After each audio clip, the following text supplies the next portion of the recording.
नमस्कार दोस्तों। X CJI Chandrachud का बाबरी मस्जिद पर एक बड़ा बयान, जिससे कहीं ना कहीं पूरे हमारे भारत देश में जो है एक बहस छिड़ गई है दोबारा से बाबरी मस्जिद को लेके, राम जन्मभूमि को लेके। जी हाँ, पूर्व सीआई डीवाई चंद्रचूड का विवादित बयान, बाबरी मस्जिद निर्माण मूलभूत अपवित्रता है।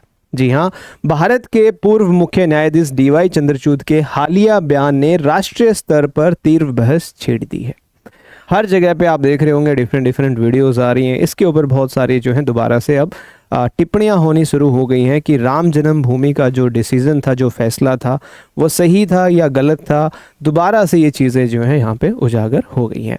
बाबरी मस्जिद विवाद के बारे में बात करें तो 1528 की बात है, जब मुगल कमांडर मीर बाकी द्वारा बाबरी मस्जिद का निर्माण अयोध्या में करवाया गया। हिंदू मान्यता की बात करें, ये स्थान भगवान राम की जन्मभूमि है, जहाँ पहले से मंदिर स्थित था। ये हिंदू मान्यता है। 1992 में बाबरी मस्जिद का विध्वंस और उसके बाद देशव्यापी सांप्रदायिक दंगे हुए। 1992 में बाबरी मस्जिद को ढा दिया गया और उसके बाद आप सबको पता है पूरे देश भर में दंगे हुए। बात करें 2019 सुप्रीम कोर्ट का एक ऐतिहासिक फैसला बाबरी मस्जिद को लेके, राम जन्मभूमि को लेके। जी हाँ, राम जन्मभूमि ट्रस्ट को 2.77 एकड़ विवादित भूमि राम मंदिर निर्माण के लिए सौंपी गई और उसके बाद राम मंदिर का निर्माण भी हुआ, ये आप सबने देखा भी।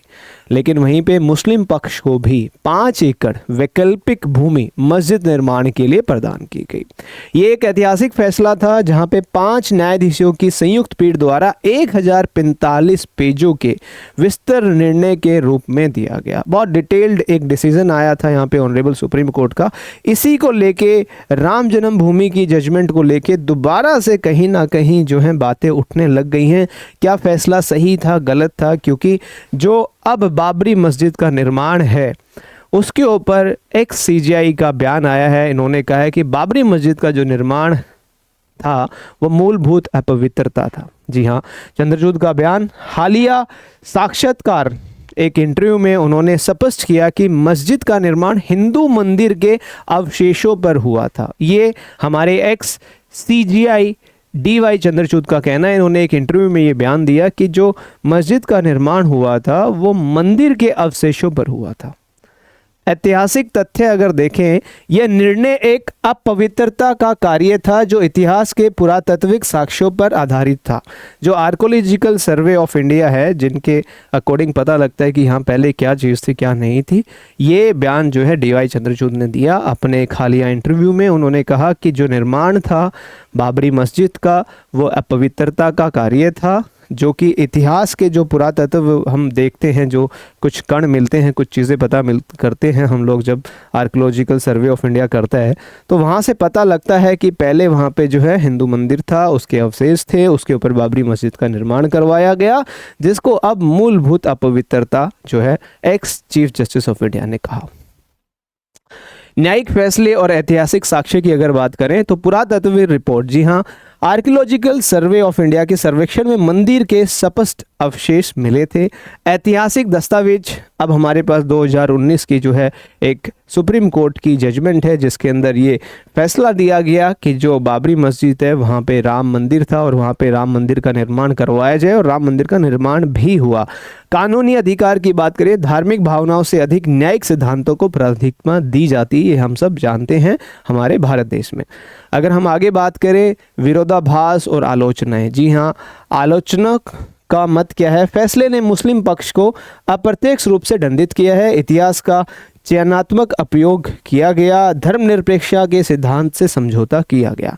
न्याय प्रक्रिया की बात करें अगर हम देखें तो जो हमारे जस्टिस रोहितन फाली नारीमन जैसे जो पूर्व न्यायाधीशों ने इस भारत के धर्मनिरपेक्ष ताने बाने के लिए खतरा बताया। जी हाँ, प्लेस ऑफ वर्शिप एक्ट 1991 और अन्य विवाद। 1991 का कानून 15 अगस्त 1947 के धार्मिक स्वरूप को स्थिर रखने का प्रावधान करता है। ज्ञान वापी मामला 2023 में सुप्रीम कोर्ट ने सर्वे की अनुमति दी और बढ़ते दावे, जी हाँ, अन्य मस्जिदों पर भी समान दावे उठ रहे हैं। अब भारत के अंदर जहाँ जहाँ मस्जिद है वहाँ ये दावा किया जा रहा है यहाँ पहले मंदिर होता था, और वो जो है कहीं ना कहीं और ज़्यादा लिटिगेशंस और ज़्यादा डिस्प्यूट्स जो है भारतवर्ष में बढ़ते चले जा रहे हैं इस बयान के बाद, और ये चीज़ जो है और ज़्यादा तेज हो गई है। DY चंद्रचूड की न्यायिक विरासत की बात करें तो राम जन्मभूमि मामले में जो है इन्होंने एक बयान दिया, ईश्वर से मार्गदर्शन की बात करके व्यक्तिगत आस्था और न्यायिक कर्तव्य को जोड़ा। इन्होंने कहा कि ईश्वर से जो है, भगवान से ही हमने प्रार्थना की, हमें रास्ता दिखाएं, हमें बताएं कि हम कैसे फैसला करें। महिला सशक्तिकरण, जी हाँ, सैन्य आयोग में महिलाओं के अधिकारों को मजबूत करने वाले ऐतिहासिक फैसले दिए हमारे ex-CGI DY चंद्रचूड ने। सामाजिक प्रभाव, मीडिया में उनके बयानों ने राष्ट्रव्यापी राजनीतिक बहस को जन्म दे दिया है, क्योंकि जब से वो रिटायर्ड हुए हैं तब से डिफरेंट चैनल्स पे डिफरेंट न्यूज़ एजेंसीज़ में वो अपने इंटरव्यू कर रहे हैं, और हर इंटरव्यू से कोई ना कोई एक ऐसा बयान वो दे रहे हैं जिससे कंट्रोवर्सीज जो है बढ़ती चली जा रही हैं। विवाद और प्रतिक्रियाएं, देखिए जहाँ विवाद होता है वहाँ कहीं ना कहीं प्रतिक्रियाएं आती हैं, लोग अपने सजेशंस देते हैं। आलोचक समुदाय क्या कहता है, कुछ वकीलों का और सामाजिक कार्यकर्ताओं ने न्यायिक निष्पक्षता पर गंभीर सवाल उठाए हैं इस चीज़ को लेके। समर्थक मत भी है, अनेक विद्वान मानते हैं कि फैसला संवैधानिक और कानूनी सिद्धांतों के अनुरूप था।